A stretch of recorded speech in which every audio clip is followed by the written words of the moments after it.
ជំរាបសួរលោកគ្រូខ្ញុំបាទឈ្មោះដុលប្រផលមកក្រុមអាស័យ3ហើយខ្ញុំរកកូដលោកគ្រូនេះជាកូដរបស់យើង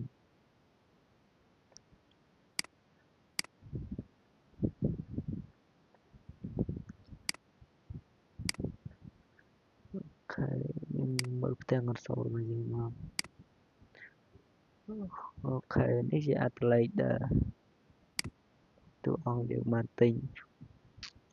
101មាន laptop តារា120បិចដក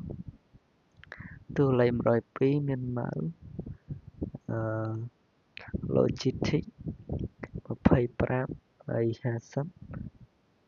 អូខេ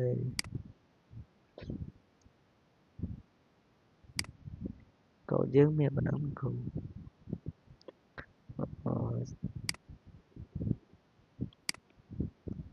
កូដយើងក្រោយជាចុងក្រោយសូមជម្រាបលាលោកគ្រូ